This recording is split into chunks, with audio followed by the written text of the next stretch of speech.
नमस्कार, मेरा नाम है मयंक और मैं आज आपके सामने फिर से प्रस्तुत हूँ एक और नए टॉपिक के साथ जिसका नाम है बायोग्राफी ऑफ तात्या टोपे। तो चलिए शुरू करते हैं। तात्या टोपे का जन्म और परिवार। भारत के इस महान स्वतंत्रता सेनानी का जन्म महाराष्ट्र राज्य के एक छोटे से गांव वेवला में हुआ था। ये गांव नासिक के निकट पटौदा जिले में स्थित है। वहीं इनका असली नाम रामचंद्र पांडुरंग येवलकर था और ये एक ब्राह्मण परिवार से आते थे। इनके पिता का नाम पांडुरंग त्रयंबक भट्ट बताया जाता है, जो कि महान राजा पेशवा बाजीराव द्वितीय के यहाँ पर कार्य करते थे। इतिहास के अनुसार उनके पिता बाजीराव द्वितीय के गृह सभा के कार्यों को संभालते थे। भट्ट पेशवा बाजीराव द्वितीय के काफ़ी खास लोगों में से एक थे। वहीं तात्या की माता का नाम रुक्मिणी बाई था और वो एक गृहिणी थी। तात्या के कुल कितने भाई बहन थे इसके बारे में कोई जानकारी नहीं है। अंग्रेजों ने भारत में अपना साम्राज्य फैलाने के मकसद से उस समय के कई राजाओं से उनके राज्य छीन लिए थे। अंग्रेजों ने पेशवा बाजीराव द्वितीय से भी उनका राज्य छीनने की कोशिश की, लेकिन पेशवा बाजीराव द्वितीय ने अंग्रेजों के सामने घुटने टेकने की जगह उनसे युद्ध लड़ना उचित समझा। लेकिन इस युद्ध में पेशवा की हार हुई और अंग्रेजों ने उनसे उनका राज्य छीन लिया। इतना ही नहीं, अंग्रेजों ने पेशवा बाजीराव द्वितीय को उनके राज्य से निकाल दिया और उन्हें कानपुर के बिठूर गांव में भेज दिया।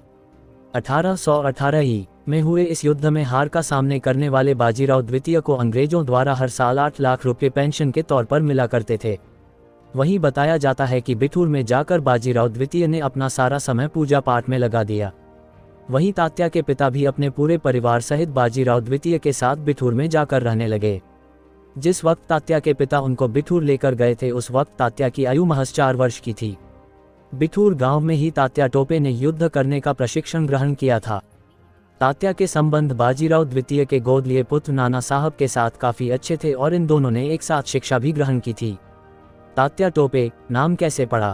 तात्या जब बड़े हो गए थे तो पेशवा ने उन्हें अपने यहाँ पर बतौर मुंशी रख लिया था।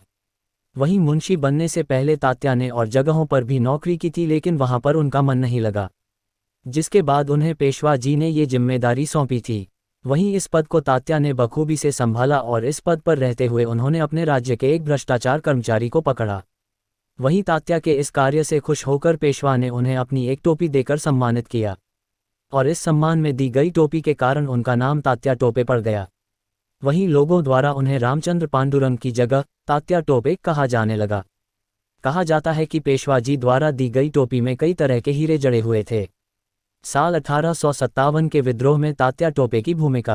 अंग्रेजों द्वारा हर साल पेशवा को 8 लाख रुपये पेंशन के रूप में दिए जाते थे, लेकिन जब उनकी मृत्यु हो गई तो अंग्रेजों ने उनके परिवार को ये पेंशन देना बंद कर दिया। इतना ही नहीं, उन्होंने उनके गोद लिए पुत्र नाना साहब को उनका उत्तराधिकारी मानने से भी इनकार कर दिया।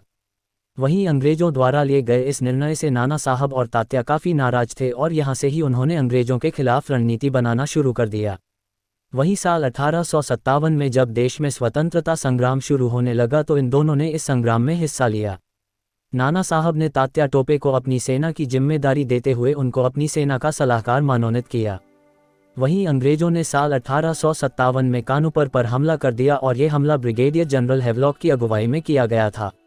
नाना ज़्यादा समय तक अंग्रेजों से सामना नहीं कर पाए और उनकी हार हो गई। हालांकि इस हमले के बाद भी नाना साहब और अंग्रेजों के बीच और कई युद्ध हुए, लेकिन उन सभी युद्ध में नाना की हार ही हुई। वहीं नाना ने कुछ समय बाद कानपुर को छोड़ दिया और वो अपने परिवार के साथ नेपाल जाकर रहने लगे। कहा जाता है कि नेपाल में ही उन्होंने अपनी अंतिम सांस ली थी। वहीं अंग्रेजों के साथ हुए युद्ध में पराजय मिलने के बाद भी तात्या टोपे ने हार नहीं मानी और उन्होंने अपनी खुद की एक सेना का गठन किया। तात्या ने अपनी सेना की मदद से कानपुर को अंग्रेजों के कब्जे से छुड़ाने के लिए रणनीति तैयार की थी, लेकिन हेवलॉक ने बिठूर पर भी अपनी सेना की मदद से धावा बोल दिया और इस जगह पर ही तात्या अपनी सेना के साथ थे। इस हमले में एक बार फिर तात्या की हार हुई थी, लेकिन तात्या अंग्रेजों के हाथ नहीं लगे और वहां से भागने में कामयाब हुए। तात्या और रानी लक्ष्मीबाई।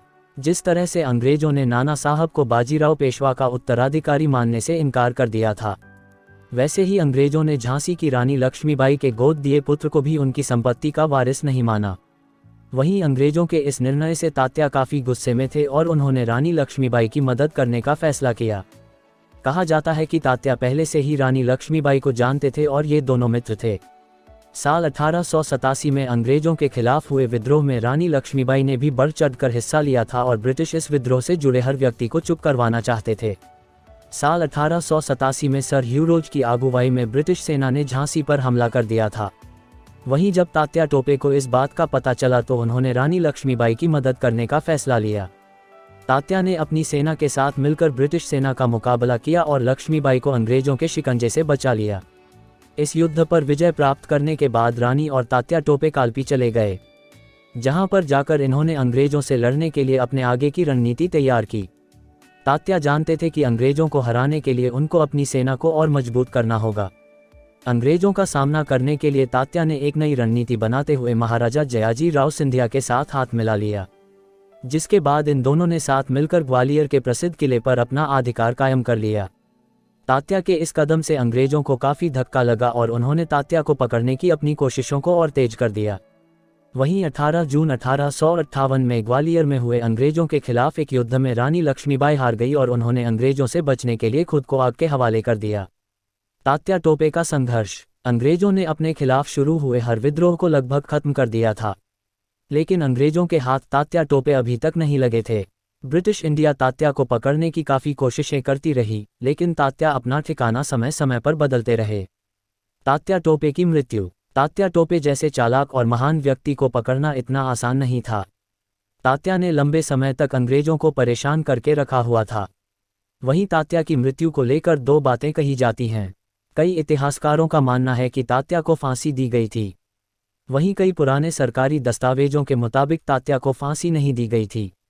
वहीं तात्या की मृत्यु से जुड़ी इन दोनों कहानियों का विवरण नीचे दिया गया है।